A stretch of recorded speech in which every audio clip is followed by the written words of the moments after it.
नमस्कार मंडळी, श्री स्वामी समर्थ. स्वागत आहे तुमचे माझ्या यूट्यूब चॅनलवरती. आजचा दिवस तुम्हाला खूप छान सुखाचा, आनंदाचा जाऊ हीच मी स्वामींच्या चरणी प्रार्थना करते आणि आज या नवीन व्हिडिओला सुरुवात करते. उद्या 25 डिसेंबर वार गुरुवार आणि या दिवशी आलेले आहेत धनिष्ठा पंचमी. उद्याचा जो गुरुवार असणार आहे तर हा अतिशय महत्त्वाचा दिवस आहे, कारण हा वर्षातील शेवटचा गुरुवार आहे आणि या दिवशी धनिष्ठा पंचमी ही देखील आलेली आहे. वर्षातील सर्वात मोठा दिवस म्हणजे धनिष्ठा पंचमी आणि तब्बल 142 वर्षांनी गुरुवारच्या दिवशी ही धनिष्ठा पंचमी आल्याने या दिवसाला विशेष धार्मिक महत्त्व आहे. धनिष्ठा पंचमीचे धार्मिक महत्त्व हे धन, समृद्धी आणि नकारात्मक ऊर्जा दूर करण्यासाठी खूप महत्त्वाची तिथी मानली जाते. जिथे धनिष्ठा नक्षत्रातील चंद्राच्या स्थितीमुळे ग्रहदोषांचे निवारण आणि पूर्वजांचा आशीर्वाद मिळवण्यासाठी धनिष्ठा पंचक शांती पूजा केली जाते, ज्यामुळे घरात सुख समृद्धी नांदते आणि लक्ष्मीचा वास होतो. धनिष्ठा या शब्दाचा अर्थ असा आहे धनवान, आणि म्हणून या दिवशी पूजा उपाय केल्याने धन, धान्य आणि ऐश्वर्य प्राप्त होते. आपल्या घरात लक्ष्मी अखंड स्वरूपात वास करते. धनिष्ठा पंचक काळात चंद्र धनिष्ठा नक्षत्रातून जात असल्यामुळे या काळात पूजा केल्याने ग्रहांचे नकारात्मक प्रभाव कमी होऊन सकारात्मक ऊर्जा ही वाढत असते. धनिष्ठा पंचमी ही धनवान होण्यासाठी, घरातील दारिद्र्य आणि गरिबी दूर होण्यासाठी या दिवशी खास करून काही प्रभावी उपाय हे आपल्या ज्योतिषशास्त्रामध्ये सांगितले जातात. आज व्हिडिओमध्ये मी तुम्हाला एक अतिशय प्रभावी असा उपाय सांगणार आहे, जो आपण वर्षातून एकदाच करू शकतो. तर आपल्याला उद्या गुरुवार धनिष्ठा पंचमीला कोणत्याही परिस्थितीत घरातील प्रत्येक स्त्रीने संध्याकाळी एका ठिकाणी एक दिवा लावायचा आहे.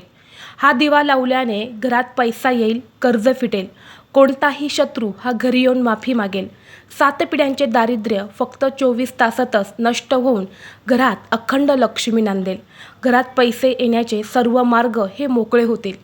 तर असा हा संध्याकाळी दिवा कुठे लावायचा, कसा लावायचा याबद्दलची संपूर्ण माहिती आज या व्हिडिओमध्ये मी तुमच्यासोबत शेअर करणार आहे. त्यामुळे तुम्ही हा व्हिडिओ स्किप न करता शेवटपर्यंत नक्की पहा. चॅनलवरती नवीन असाल तर सबस्क्राईब करा आणि असेच माहितीपूर्व नवनवीन व्हिडिओ पाहण्यासाठी बेल आयकॉनला देखील प्रेस करा, म्हणजे जेव्हा कधी मी नवीन व्हिडिओ अपलोड करेल त्याचं नोटिफिकेशन सर्वात अगोदर तुम्हाला भेटेल आणि तुम्ही एक पण व्हिडिओ मिस करणार नाही. तसेच हाईप बटनला देखील क्लिक करा. आज या व्हिडिओमध्ये मी तुम्हाला जो उपाय सांगणार आहे तर हा उपाय आपल्याला उद्या गुरुवारी धनिष्ठा पंचमीला संध्याकाळी करायचा आहे.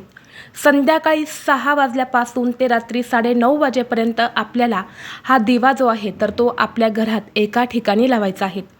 आता या वेळेमध्ये हा दिवा का लावायचा आहे, कारण या वेळेला आपण नेहमी संध्याकाळी आपल्या देवघरामध्ये दिवा लावत असतो, कारण ही वेळ लक्ष्मी येण्याची वेळ असते, दिवे लागण्याची वेळ असते आणि म्हणून या वेळेमध्येच आपल्याला हा उपाय जो आहे तर तो देखील करायचा आहे.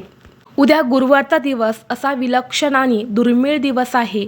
या दिवशी धनिष्ठा नक्षत्र, पंचमी तिथी आणि गुरुवारचा गुरुयोग एकत्र येत असल्यामुळे तब्बल 142 वर्षानंतर महासंयोग निर्माण होत आहे. आणि हा योग फक्त योगायोग नसून तो दैवी संकेत आहे. मानवाने जागृत व्हावे, अंतर्मुख व्हावे आणि ईश्वराशी नाते दृढ करावे, यासाठी हा दिवस सगळीकडे आनंदाने साजरा केला जातो. धनिष्ठा नक्षत्राचे आध्यात्मिक रहस्य, धनिष्ठा नक्षत्राचा स्वामी मंगळ आहे, तर त्यांच्या अधिष्ठात्री देवता अष्टवसू आहे. अष्टवसू म्हणजे केवळ संपत्तीचे देव नाही, तर ते जीवनातील ऊर्जा, आत्मबल, तेज, धैर्य, कर्मशक्ती आणि यांचे प्रतीक आहे. धनिष्ठा म्हणजे धनाची प्राप्ती, पण तेथे धनाचा अर्थ केवळ पैसा नसून आरोग्य, सद्बुद्धी, संतती, समाधान आणि आध्यात्मिक प्रगती असा आहे. आणि पंचमी तिथी ही शक्ती जागृत करणारी तिथी मानली जाते. या तिथीला विघ्ननाश, शत्रुनाश, अंतर्गत दुर्बलता नष्ट करणे, मानसिक भीती दूर करणे यासाठी उपयुक्त मानले जाते. आणि पुराणिक कथेनुसार असं सांगितलं जातंय की अनेक देवतांनी कनिष्ठा पंचमी तिथीला साधना करून सिद्धी प्राप्त केल्या होत्या. आणि गुरुवार म्हणजे बृहस्पतींचा दिवस. बृहस्पती म्हणजे गुरुज्ञान, धर्म, भाग्य, सदाचार आणि ज्या व्यक्तीच्या जीवनात अवकृपा असते त्या व्यक्तीला संकटे येतात आणि म्हणून या महासंयोगाची कृपा आपल्यावर, आपल्या कुटुंबावर सदैव राहावी यासाठी आपल्याला हा उपाय जो आहे तर तो उद्या गुरुवारी धनिष्ठा पंचमीला करायचा आहे. जो उपाय मी तुम्हाला सांगणार आहे तर हा उपाय महाशिवपुराणात सांगितलेला आहे आणि तोच उपाय आज व्हिडिओमध्ये मी तुमच्यासोबत शेअर करणार आहे. आता हा उपाय आपल्याला का करायचा आहे तर बघा, जर तुमच्या घरामध्ये सतत पैशांच्या आर्थिक अडचणी येत असतील, आलेला पैसा तुमच्या घरामध्ये टिकतच नसेल, जिथे तुम्ही 5 रुपये कमवता तिथे तुमचे 100 रुपये खर्च होत असतील, घरात पैसे येण्याचे सर्व मार्ग हे बंद झालेले असतील, किंवा तुम्ही प्रामाणिकपणे कष्ट आणि मेहनत करत आहे परंतु तुमच्या कष्टाला आणि मेहनतीला यश मिळत नसेल, तुमचा एखादा छोटा मोठा उद्योग व्यवसाय आहे तो चांगला चालत नसेल, किंवा कुटुंबामधील सदस्यांचं आरोग्य सतत बिघडत असेल, आलेला पैसा हा फक्त आजारपणामध्येच निघून जात असेल, किंवा आपल्या घरामध्ये पैसा येतो परंतु अचानक काहीतरी समस्या निर्माण होतात आणि पुन्हा घरातून आलेली लक्ष्मी ही निघून जाते, किंवा घरातील गरिबी आणि दरिद्रता ही संपायचं नावच घेत नसेल, तर उद्या तुम्ही हा उपाय नक्की करा. हा उपाय केल्याने तुमच्या घरातील गरिबी ही कायमची दूर होईल, तसेच जीवनातील सर्व शत्रूंचा नाश देखील होईल. आता हा उपाय करण्यासाठी तुम्हाला उद्या सकाळी लवकर उठून सर्वप्रथम स्वच्छ स्नान करायचं, सूर्यदेवाला जल अर्पण करायचं, कारण पौष महिना चालू आहे. पौष महिन्यामध्ये सूर्याला जल अर्पण करणे खूप शुभ मानले जाते, म्हणून सूर्याला जल अर्पण करायचं. देवघरातील देवांची विधिवत पूजा अर्चा करून घ्यायची, धूप दीप अगरबत्ती लावून वातावरण हे प्रसन्न करायचं आणि यानंतर संध्याकाळी तुम्ही हा उपाय करायचा आहे. संध्याकाळी देखील हा उपाय करण्यापूर्वी तुम्हाला तुमच्या देवघरामध्ये जो दिवा तुम्ही नेहमी लावतात तर तो दिवा लावून घ्यायचा आहे. मुख्य प्रवेशद्वार हा सायंकाळी उघडा ठेवायचा आहे आणि यानंतर तुम्हाला हा उपाय करायचा आहे. उपाय करण्यासाठी तुम्हाला 2 गव्हाच्या कणकेचे दिवे तयार करायचे आहेत.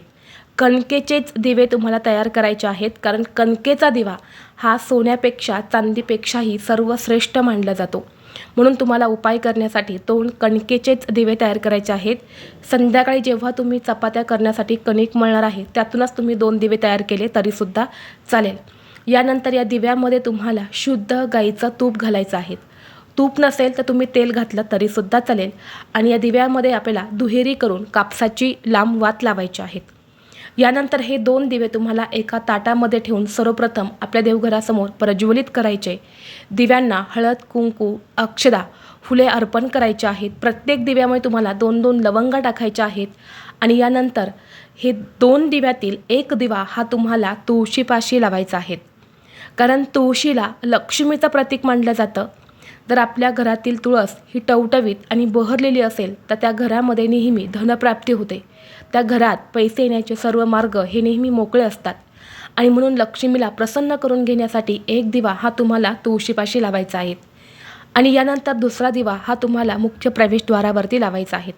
जेव्हा तुम्ही बाहेरून घरामध्ये प्रवेश करता, जी तुमची उजवी साईड असणार आहे तर त्या उजव्या साईडला हा दिवा लावायचा. आता हे दोन्ही दिवे लावून झाले की तुम्हाला आपल्या घरामध्ये जो झाडू असतो, ज्याने आपलं घर आपण नेहमी स्वच्छ करतो, तर तो झाडू आपल्या हातात घ्यायचा आणि उंबरठ्याच्या बाहेरच्या साईडला तुम्हाला तो झाडू जो आहे तर तो फिरवायचा आहे. ज्या प्रकारे आपण झाडून काढतो तसं तुम्हाला झाडून थोडंसं काढायचं आहे आणि झाडताना तुम्हाला म्हणायचं आहे, घरातील दरिद्रता दूर झालेली आहेत, घरातील इडापिडा निघून गेलेली आहेत, असं म्हणत तुम्हाला 2 वेळा तो झाडू तिथे तुमच्या मुख्य प्रवेशद्वाराच्या बाहेर मारायचा आहे आणि झाडू पुन्हा घरात आणून जिथे तुम्ही नेहमी ठेवता तिथे नेऊन ठेवायचा आहे. तर अशा पद्धतीने तुम्हाला हा दिव्यांचा उपाय जो आहे तर तो उद्या गुरुवारी धनिष्ठा पंचमीला आवर्जून करायचा आहे. ज्या घरामध्ये हा उपाय केला जातो त्या घरात अखंड लक्ष्मी वास करते, कारण धनिष्ठा म्हणजे धनवान आणि घरातील दरिद्रता दूर करण्यासाठी ही खूप महत्त्वाची तिथी मानली जाते. कारण काही दिवसांचे महत्त्व हे खूप जास्त असते. आपल्या पूर्ण प्रगतीवर या गोष्टी खूप परिणाम करत असतात आणि विशेष तिथीवर, विशेष योगावरती आपण जे काही उपाय करतो तर ते खूप प्रभावी ठरत असतात. त्या उपायांचा आपल्याला शीघ्र फळ प्राप्त होते आणि हा उपाय देखील महाशिवपुराणात सांगितलेला आहे आणि म्हणून प्रत्येकाने हा उपाय जो आहे तर तो उद्या गुरुवारी संध्याकाळी नक्की करायचा आहे. 6 वाजल्यापासून ते 9:30 वाजेपर्यंत हा उपाय तुम्ही कधीही करू शकता. आणि दिव्यामध्ये इतकं तेल घाला की दिवा हा कमीत कमी 9:30-10 वाजेपर्यंत तेवत राहील. असं नाही की दिवा लावला आणि लगेच 5 मिनिटांनी तो विझला, असं करू नका. भरपूर दिव्यात तेल घाला, जेणेकरून 1.5-2 तास तरी दिवा हा आपला तेवत राहील. तर ही अत्यंत महत्त्वाची माहिती मला तुमच्यापर्यंत शेअर करायची होती.